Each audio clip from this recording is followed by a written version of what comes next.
हाँ तो बच्चों, आज हम 10th का चैप्टर नंबर 2 ले रहे हैं, एसिड बेस और सॉल्ट, जिसमें हम केमिकल प्रॉपर्टी ऑफ एसिड देख रहे हैं कि हमें फिजिकल प्रॉपर्टी तो पता होता है कि एसिड कैसा और सबकी अलग अलग होती है, दिखने में कैसा है और टेस्ट में कैसा है। बट हम केमिकल प्रॉपर्टीज़ के बारे में बात करेंगे, केमिकल प्रॉपर्टीज़ जो एसिड की होती है। पहले तो समझते केमिकल प्रॉपर्टीज़ होती क्या। केमिकल प्रॉपर्टीज़ का मतलब है कि जो हमारा सब्सटेंस है वो बाकी जो दूसरे एटम्स है, दूसरे मॉलिक्यूल्स है, उसके साथ कैसे रिएक्ट करता है, दूसरे ग्रुप ऑफ मॉलिक्यूल्स है उसके साथ कैसा रिएक्ट करता है, उसको बोलते हैं केमिकल प्रॉपर्टीज। केमिकल प्रॉपर्टी में सबसे पहला हमारे पास है मेटल, के जो हमारा एसिड है वो मेटल के साथ कैसा रिएक्ट करता है वो देख लेते हैं। केमिकल प्रॉपर्टी में सबसे पहले हम देख रहे हैं एसिड प्लस मेटल। तो ज्यादातर क्या होता है, एसिड और जब मेटल मिलते हैं तब सॉल्ट प्लस हाइड्रोजन गैस निकलती है, ज्यादातर होता है। बट काफी सारे exception, like of course chemistry है तो एक्सेप्शन तो होना ही है। कुछ ऐसा है कि सिल्वर है, गोल्ड है, प्लेटिनम है, ये क्या है, कम रिएक्ट करते हैं तो उनके साथ ये रिएक्शन होती ही नहीं है। पर बाकी के जैसे हम एग्जांपल ले लिए, HCl ले लिया एसिड में, फिर उसका अगर सोडियम के साथ हमने अगर रिएक्शन करवाया तो हमें NaCl प्लस हाइड्रोजन गैस मिल जाएगा। ठीक है, बेसिक है, बेसिक एसिड के लिए, ठीक है, नॉर्मल के लिए। बट अगर हम HNO3 की बात करें, HNO3 क्या है, HNO3 एक स्ट्रॉन्ग ऑक्सीडाइजिंग है एजेंट है।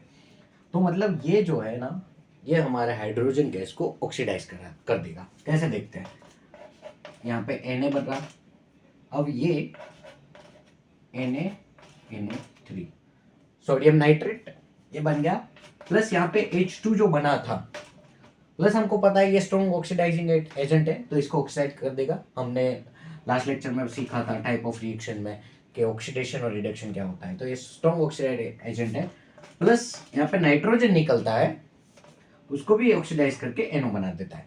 कभी कभी अगर ये डाइल्यूट फॉर्म में है, अगर ये जो है हमारा जो एसिड है उसमें पानी की मात्रा ज़्यादा है, जैसे दूध में हम पानी की धारा ज़्यादा होती है, अगर हम दूध वाले से दूध ले तो ऐसे अगर इसमें पानी की मात्रा ज़्यादा है तो हमें NO मिलेगा।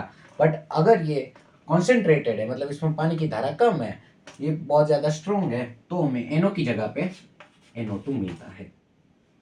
ठीक है, तो ये है मेटल के साथ की रिएक्शन एसिड की, जिसमें हमें सॉल्ट और हाइड्रोजन गैस मिलता है।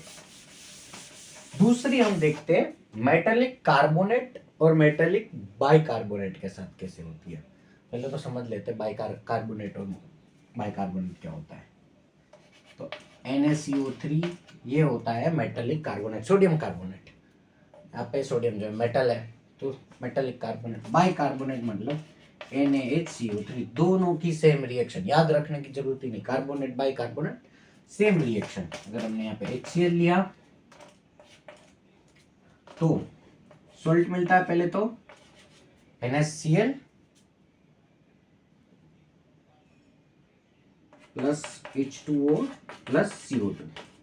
ठीक है, यानी कि अगर हम एसिड की मेटालिक कार्बोनेट और मेटालिक बाइकार्बोनेट के साथ अगर हम रिएक्शन करें तो हमें एक सॉल्ट मिलता है, प्लस पानी और प्लस कार्बन डाइऑक्साइड रिलीज होता है। मेटालिक कार्बोनेट और मेटालिक बाइकार्बोनेट के साथ की हमारे पास रिएक्शन आ गई। एक और रिएक्शन देख लेते हैं, एक और केमिकल प्रॉपर्टी देखते हैं, मेटालिक ऑक्साइड के साथ कैसा रिएक्ट करते हैं। तो ये हमारे एसिड जो है, अगर हम मेटालिक ऑक्साइड के साथ अगर इसकी रिएक्शन हमें देखें तो हमें सॉल्ट प्लस वाटर मिलता है। देखते कैसे है, ये HCl है plus NaO, Na2O, sodium oxide NaCl plus H2O, normal है। अगर हम यहाँ पे देखें एसिड जो होते हैं वो hydrogen plus non metallic atom से बने होते हैं। और अगर हम बेस की बात करें जैसे कि NaOH, KOH, ये मेटल और OH के साथ मिलके बने होते हैं, ये बेस होते हैं। और नॉन मेटालिक हाइड्रोजन के साथ जो मिलते हैं वो होते हैं एसिड्स। ठीक है, तो ये मेटल के साथ अच्छा रिएक्टिव होता है और ये नॉन मेटालिक के साथ अच्छा रिएक्शन करता है। बट अगर हम एसिड की नॉन मेटालिक सब्सटेंस जैसे HCl की क्लोरीन के साथ अगर हम रिएक्शन देखें तो वो ज़्यादा कुछ हमें रिएक्शन मिलती है नहीं।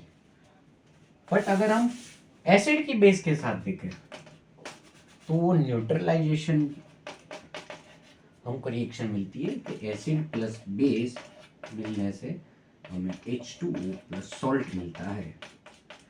अब ये प्रोसेस न्यूट्रलाइजेशन है, इसका मतलब ये नहीं कि हमें जो सॉल्ट मिला वो न्यूट्रल मिले। अगर एसिड हमें स्ट्रॉन्ग ले और बेस वीक ले तो ये जो सॉल्ट मिलेगा वो हमें मिलेगा एसिडिक सॉल्ट। अगर एसिड वीक ले बेस स्ट्रॉन्ग ले तो हमें सॉल्ट मिलेगा बेसिक सॉल्ट।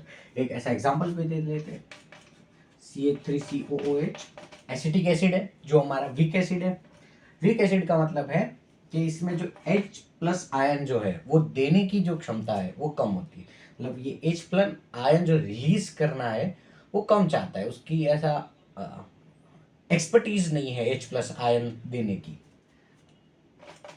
प्लस हम यहाँ पे स्ट्रॉन्ग बेस ले लेते हैं NaOH, तो यहाँ पे हमारा सॉल्ट जो बनता है वो CH3COONA प्लस H2O। ये जो हमारा सॉल्ट बना ये हमारा बेसिक सॉल्ट है। तो आज यहाँ पर ही रखते हैं, अगर कुछ क्वेश्चन है तो कमेंट कर सकते हो। Thank you.